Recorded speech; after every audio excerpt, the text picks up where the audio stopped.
Story की starting केन से होती है, जो हॉस्पिटल में अपनी आखिरी सांसें गिन रहा था। तुल उसे कहता है तुम ठीक हो जाओगे। तो केन उसकी आंखों में देखते हुए कहता है अब तो बस उम्मीद ही की जा सकती है, क्योंकि जिंदगी हमेशा वैसी नहीं होती जैसी हम चाहते हैं। केन और तुल की पहली मुलाकात बीएल ड्रामास के ऑडिशन में हुई थी। रिहर्सल के दौरान केन कहता है तुम्हारे हाथ बहुत ज्यादा स्वेटी हैं।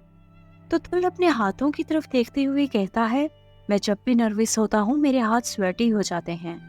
ऑडिशन के बाद ये दोनों बाहर आकर बैठते हैं। तुल केन को बताता है एक्ट करने के दौरान मुझे कुछ भी महसूस नहीं हुआ, तो मैंने फील लाने के लिए अपनी क्रश को इमेजिन किया ताकि मैं अच्छे से एक्ट कर पाऊँ। तो केन कहता है क्या तुम मुझे अपनी क्रश का नाम बताओगे? ये बात सुनकर तुल हंसने लग जाता है और कहता है तुम जरूर मजाक कर रहे होगे।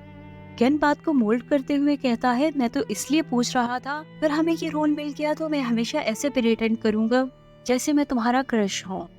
ये बात सुनकर तुल कहता है डील। और जब ये दोनों हाई फाई करते हैं तो तुल कहता है अब तो तुम्हारे हाथ भी बहुत ज्यादा स्वेटी हैं। 3 साल बीत जाते हैं। अब तुल और केन एक्टर्स बन गए थे। तुल केन से कहता है मुझे अपना हाथ दो।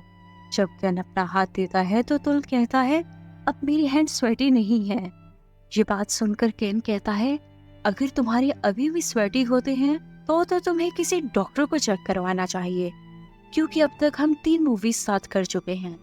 तो तुल कहते हैं तुम्हारे आज भी हाथ स्वेटी हैं, हो सकता है तुम्हारा ब्लड प्रेशर लो हो जाता हो। इसके बाद इन्हें शूटिंग के लिए बुला लिया जाता है।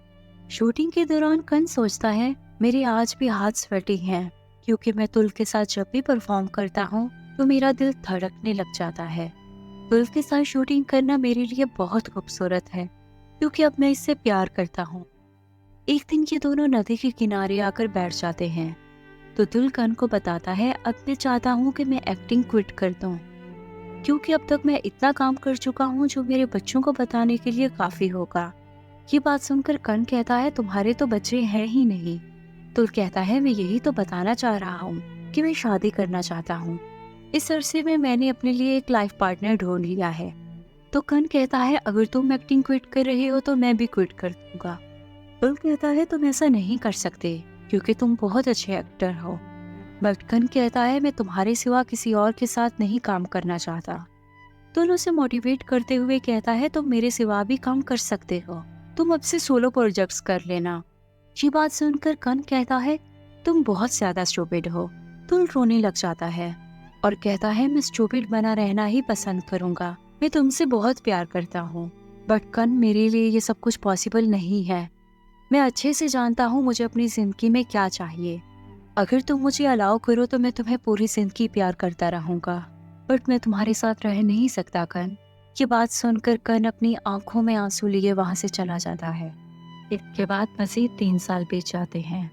एक दिन तुल कन से मिलने आता है और उसे अपना वेडिंग इनविटेशन कार्ड देते हुए कहता है मैं चाहता हूँ तुम मेरी शादी पर ग्रूम्समैन बनकर आओ। ये बात सुनकर कन कहता है क्या तुम वाकई में चाहते हो मैं आऊँ? तो तुल कहता है मैं चाहता हूँ तो इसीलिए मैं यहाँ आया हूँ, और कार्ड्स देने की शुरुआत भी मैं तुमसे ही कर रहा हूँ। कन खुद पर बहुत कंट्रोल करते हुए कहता है मैं कोशिश जरूर करूँगा, लेकिन उस दिन मेरी शूटिंग है तो शायद मेरे लिए थोड़ा मुश्किल हो जाए आना। दिन तुल कहता है अब मैं जाता हूँ, क्योंकि मुझे और भी लोगों को कार्ड्स जाकर देने। और ये कहते हुए वहां से चला जाता है। तुल के जाने के बाद कन बैठकर वेडिंग कार्ड देखने लग जाता है और अपने और तुल के दरमियान गुजारे हुए सब लम्हात को याद करता रहता है। 2 सालों के बाद तुल की बेटी पैदा होती है। कन तुल को उसकी बेटी की मुबारकबाद देता है और कहता है जितना प्यार मैं तुमसे करता हूँ उतना ही मैं तुम्हारी बेटी से भी करूँगा। एंड देन उसकी बेटी को एक ब्रेसलेट गिफ्ट करता है। जाने से पहले कन तुल को बताता है मुझे हार्ट प्रॉब्लम है। मैं बिल्कुल भी नहीं चाहता था कि मैं आज के दिन तुम्हें बताऊं, लेकिन अब तुम बहुत ज्यादा बिजी होते हो और हमें मिलने के लिए वक्त भी नहीं मिलता। मैंने सोचा मैं तुम्हें आज ही बता दूं, क्योंकि हम फिर शायद ही मिल पाए। तुल कन से बस इतना ही कहता है तुम बहुत ज्यादा स्ट्रांग हो कन। इसके बाद तुल की वाइफ आ जाती है। कन दूर खड़ा इनकी फैमिली को देखता रहता है और वहां से चला जाता है। कुछ साल मजीद बीत जाते हैं। एक दिन तुल अपनी फैमिली के साथ कब्र पर आता है। उसकी बेटी पूछती है, डैड, कब्र पर जो नाम लिखा हुआ है वो तो सेम टू सेम मेरे नाम जैसा ही है। तो तुल उसको देखने लग जाता है क्योंकि वहाँ केन दफन था। केन की जिंदगी के जब आखिरी दिन चल रहे थे तो तुल उससे मिलने आता है और उसे बताता है, मैंने अपनी बेटी का नाम भी केन रखा है। केन की हालत तुल से देखी नहीं जा रही थी, तो वो फौरन रूम से बाहर आकर रोने लग जाता है क्योंकि कहीं ना कहीं वो भी कन से बहुत प्यार करता था। तुल के जाने के बाद कन भी अपनी आंखें खोल लेता है, जो बहुत जल्द हमेशा के लिए बंद होने वाली थी।